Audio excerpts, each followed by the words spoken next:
오늘 주시는 하나님 말씀 보도록 하겠습니다. 요한일서 4장 잘못 나와 있으면 죄송합니다. 제가 잘못했군요. 4장 7절과 8절입니다. 제가 잘못 전달해 드렸습니다.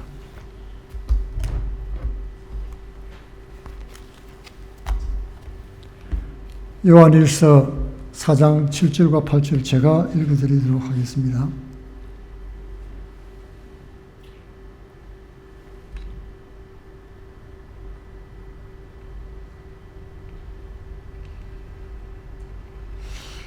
사랑하는 자들아, 우리가 서로 사랑하자. 사랑은 하나님께 속한 것이니 사랑하는 자마다 하나님께로 나서 하나님을 알고 사랑하지 아니하는 자는 하나님을 알지 못하나니 이는 하나님은 사랑이심이라. 아멘. 오늘은 이 본문 말씀으로 사랑과 우상이란 제목으로 은혜를 나누기를 원합니다. 첫 번째로 하나님은 사랑이시다 라고 성경은 말씀하고 있습니다.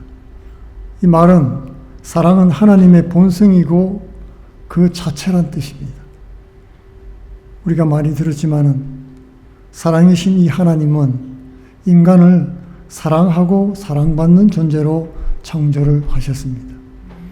천지 창조는 가장 웅장하게 하나님의 사랑을 표현하고 있는 것입니다. 그리고 인간을 창조하신 하나님은 자신과 닮은 존재인 인간과 교제하기를 원하셨던 것입니다. 인간은 하나님과 이웃을 사랑하고 세상을 사랑으로 다스리도록 지음을 받았습니다. 하나님의 통치 아래서 온 세계는 하나님과 교제를 나누면서 하나님을 즐거워하고 영화롭게 하며 살아가는 것입니다. 모든 피조물 가운데 가장 하나님을 닮은 인간은 하나님과 인격적인 사랑의 교제를 나눌 수 있는 그런 존재였습니다. 이것은 마치 사랑하는 남녀가 만나서 자신을 꼭 닮은 자녀를 출산하고 사랑하는 이유와 같은 것입니다. 성경은 가장 큰 계명이 하나님 사랑이고 둘째는 그와 같으니 내 이웃을 내 몸과 같이 사랑하라고 가르치고 있습니다. 하나님은 세상은 이처럼 사랑하셔서 독생자를 주셨습니다. 그리고 그리스도의 십자가는 우리 인류에게 주신 하나님 사랑의 확증이었던 것입니다. 우리를 사랑한다고 하는 명백한 증거였던 것입니다. 인류 구원 역사는 우리에게 보여주시는 하나님의 사랑 이야기입니다. 성경을 한 문장으로 요약하면 무엇이 될 수 있을까요? I love you입니다. 내가 너를 사랑한다. 이것이 성경을 요약한 한마디라고 할 수 있겠습니다. 그러므로 하늘과 땅의 모든 피조물 가운데 하나님의 사랑을 받지 않은 것은 하나도 없습니다. 천지 만물이 하나님의 사랑으로 창조되고 또 그 사랑 가운데 존재하고 유지되고 있는 것입니다. 천지 만물과 인간은 하나님의 사랑을 삶 속에서 드러내고 그렇게 하나님께 영광을 돌리는 것입니다. 그러므로 인간은 하나님을 사랑하고 갈망하며 예배하는 존재로 창조되었습니다. 마치 갓난아이가 어미 품을 간절히 사모하는 것과 같은 것입니다. 이렇게 사랑이신 하나님은 인간을 사랑하는 존재로 만들었던 것입니다. 두 번째로 사랑에는 방향과 질서가 있습니다. 사랑에는 어딘가를 향해 가는 방향성이 있다는 말입니다. 사랑하면 어딘가를 향해 움직이게 되어 있습니다. 사랑한다고 하면서 아무런 움직임도 없으면 그 사랑은 거짓입니다. 사랑한다고 고백하면서 만나지도 않고 대화도 하지 않고 편지나 선물도 안 하고 마음의 표현도 하지 않으면 그것은 사랑하지 않는 것입니다. 사랑하면 알고 싶고 대화하고 싶고 만나고 싶습니다. 자기 마음을 여러 가지 모양으로 전달하고 표현하고 싶어 하는 것입니다. 하나님도 자기 백성을 사랑해서 인간의 모습으로 이 땅에 내려오셨던 것입니다. 얼마나 만나고 싶으면 자신의 모습을 인간의 피조물 모습으로 형상으로 나타나셨을까요? 그리고 우리가 아직 죄인 되었을 때 우리를 위해 십자가에 죽으심으로 우리를 향한 자신의 사랑을 확정해 주셨던 것입니다. 더 사랑하는 쪽이 희생하게 되어 있습니다. 더 사랑하는 쪽이 먼저 움직이게 되어 있습니다. 마음이 불붙는 듯 하기 때문에 그렇습니다. 사랑 때문에 그렇죠. 또 하나님은 성경 말씀을 통해서 우리에 대한 사랑을 보여주셨습니다. 성경 66권 얼마나 두껍습니까? 이 두꺼운 책이 1400년 동안이나 긴 세월을 통해서 하나님께서 밤잠을 설치면서 이런저런 말씀을 통해서 썼습니다. 그리고 우편배달부 선지자를 통해서 우리에게 보낸 사랑의 편지입니다. 러브 레터인 것입니다. 내가 너를 이렇게 사랑한다고 하는 표현을 성경 말씀을 통해서 나타내 주신 것입니다. 도대체 우리가 무엇이간데 하나님이 우리를 이렇게 사랑하시는지 하나님의 기이하고도 놀라운 사랑인 것입니다. 그러므로 생각으로만 사랑하는 것은 사랑이 아닙니다. 움직임이 없는 사랑은 어떤 감동도 없고 변화도 없고 영향력도 없습니다. 진짜 사랑은 운동력이 있고 생명력이 있다는 것입니다. 그래서 아우구스티누스는 내가 어디로 움직여 가든지 나를 움직이는 것은 나의 사랑이다 라고 했던 것입니다. 인간은 자신이 사랑하는 것을 향해 나아가게 되어 있습니다. 도박을 사랑하는 사람은 도박장으로 가게 되어 있고 술꾼들은 술집으로 가게 되어 있습니다. 무엇을 사랑하든지 사랑하는 대상을 향해서 나아가게 되어 있다는 것입니다. 이렇게 사랑의 움직임이 있으면 반드시 그것은 또 방향이 있습니다. 우리는 사랑하는 대상을 향해서 움직이기 때문에 그렇습니다. 개혁주의 신학자 제임스 스미스란 분은 우리는 우리를 사랑하시는 하나님을 사랑하도록 창조되었다. 그리고 우리 마음이 하나님 안에서 삶의 목적을 찾도록 창조되었다.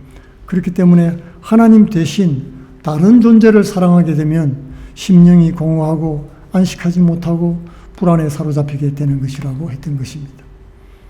하나님 없으면 우리는 인생이 공허할 뿐입니다. 인간은 하나님을 향해 사랑하도록 창조가 되어 있던 것입니다. 그럴 때 참된 안식과 평안을 누리게 되는 것입니다. 참 사랑은 하나님을 향해 가는 것입니다. 또 사랑에는 질서가 존재합니다. 사랑한다고 자기 마음대로 하는 것은 사랑이 아닙니다. 상대방이 원하지 않는 것은 오히려 폭력이 될 수도 있는 것입니다. 스토킹이 그렇죠. 본인은 상대방을 사랑해서 쳐다보고 다가오지만은 상대방은 그것이 불편하고 두려울 수 있습니다. 사랑하는 자녀가 좋은 성적을 받기를 부모들은 다 바라지요. 그런 마음으로 심한 벌을 주면은 도리어 자녀는 부모로부터 사랑이 아니라 두려움과 공포를 느끼게 될 수 있는 것입니다. 이렇게 무분별한 사랑은 사랑이 아닐 수가 있습니다. 자신의 욕망을 만족시키기 위한 병적인 집착이 될 수 있는 것입니다. 그러므로 사랑에는 바른 질서가 필요합니다. 사랑에도 기초가 있다는 것입니다. 참된 사랑은 창조주 하나님에 대한 사랑의 기초를 두어야 되는 것입니다. 아우구스티누스는 그래서 올바른 사랑의 질서는 창조주 하나님을 사랑함으로 그 이웃과 창조세계를 사랑하는 것이다 라고 했던 것입니다. 하나님 사랑이 먼저가 되어야 된다는 것입니다. 사랑은 궁극적으로 예배하는 것입니다. 하나님께로부터 사랑이 왔기 때문에 그렇습니다.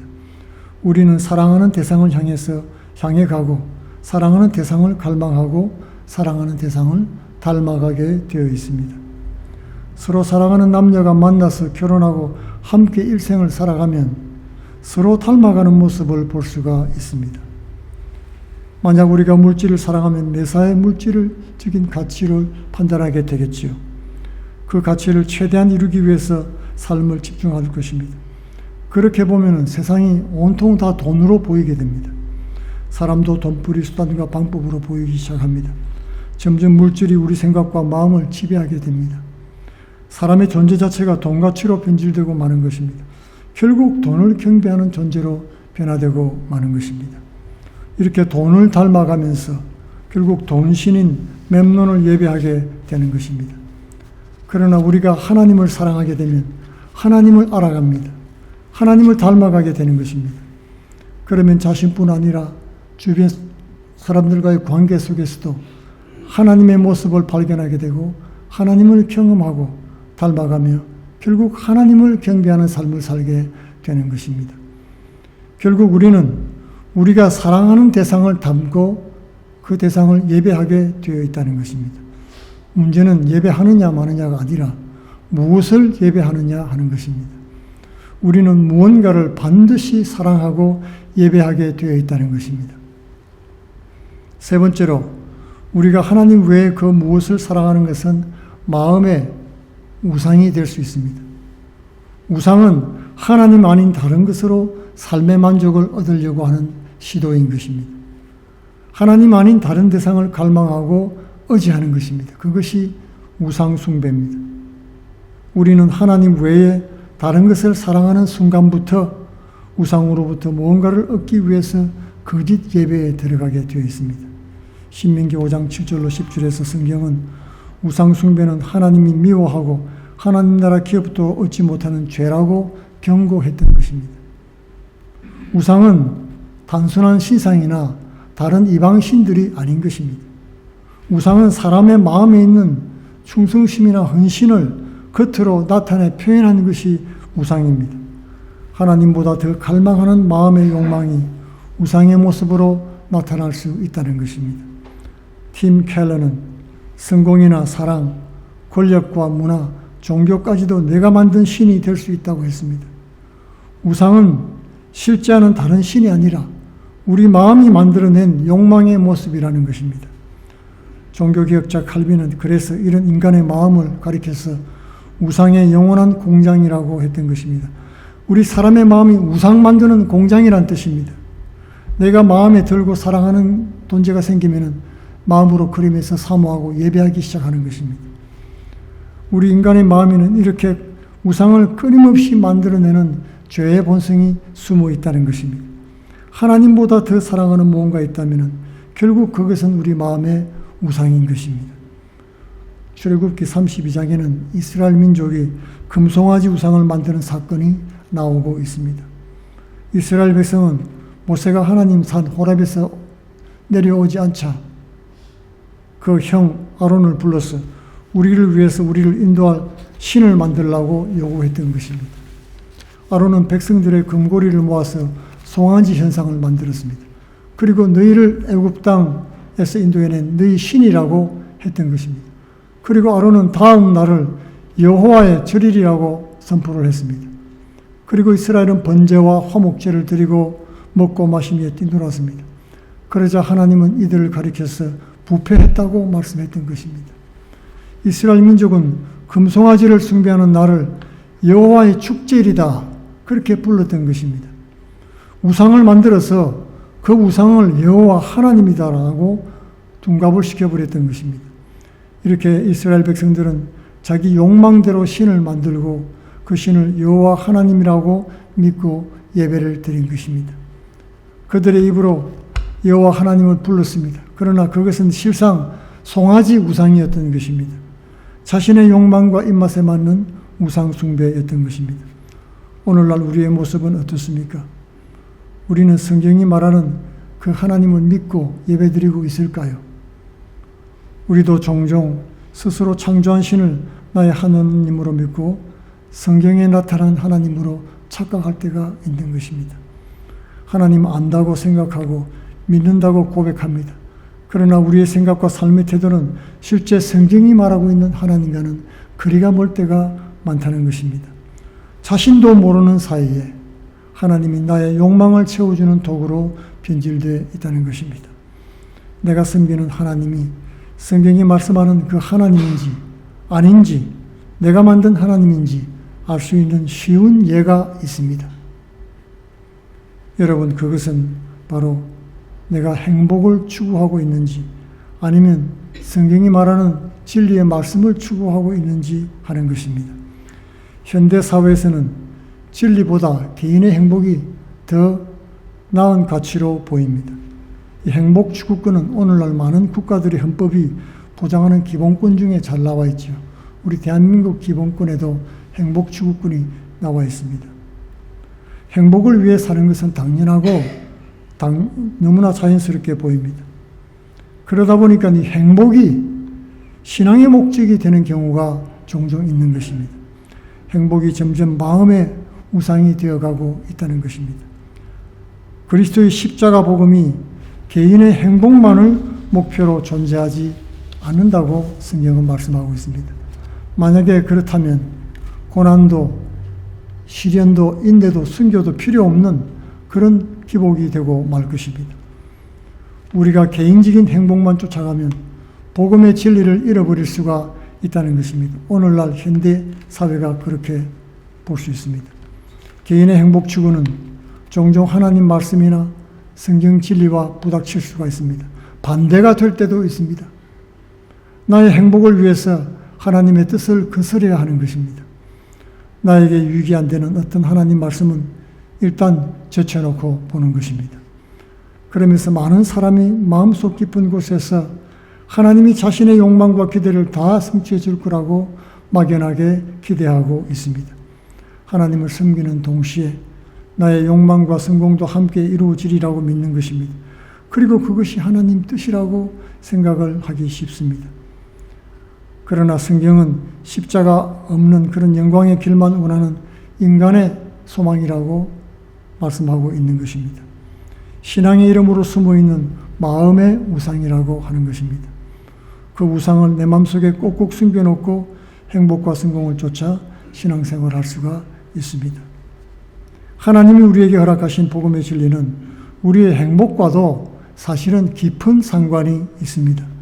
신명기 10장 13절에서는 내가 오늘날 너의 행복을 위하여 내게 명하는 여호와의 명령과 규례를 지킬 것이 아니냐고 했던 것입니다. 우리의 행복을 위해서, 우리가 행복한 삶을 살게 하기 위해서 하나님의 말씀을 주었다고 하는 것입니다. 하나님 말씀과 진리를 따르고 그 안에 거하는 삶이 결국 참된 행복의 비결이라고 하는 것입니다. 다시 말하면 행복은 진리 안에 있다는 것입니다. 그리고 우리에게 주시는 하나님의 선물이고 열매인 것입니다. 복음의 진리 안에 행복이 있습니다.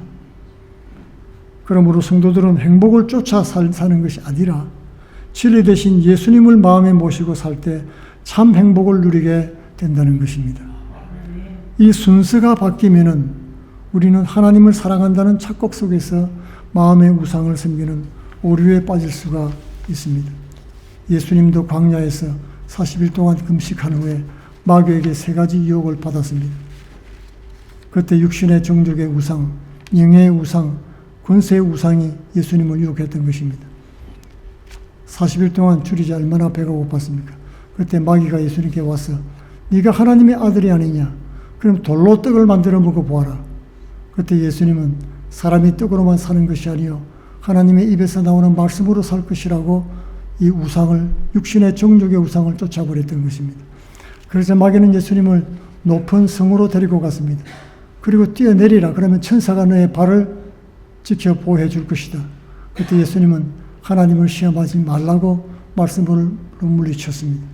3번째로 그는 높은 산에 올라가서 천하만국의 영광을 보여주면서 내게 절하라. 그러면 이 모든 영광을 내게 주겠다고 했던 것입니다. 그때 예수님은 너희 주 하나님 한 분만 섬기고 경배하라고 권세의 우상을 말씀으로 물리쳤습니다. 우리도 예수님처럼 우리 마음의 우상들을 물리치고 부활 영광의 상급과 영생의 행복을 누리는 복된 성도들 되시기를 축원드리겠습니다. 다 같이 기도하겠습니다. 고마우신 아버지, 우리 인생이 추구하는 육신의 정욕과 안목의 정욕과 이 세상 사랑의, 이 세상 아버지 권세욕의 그런 행복을 추구하지 않고 우리 하나님 안에 있는 그리스도의 놀라운 사랑을 쫓아 그 안에 거할 때 영생 천국의 놀라운 행복을 허락해 주시니 감사합니다. 주의 약속을 쫓아서 승리하며 이기는 주의 복된 성도들 다 되게 하옵소서. 예수님 이름으로 기도하옵나이다. 아멘.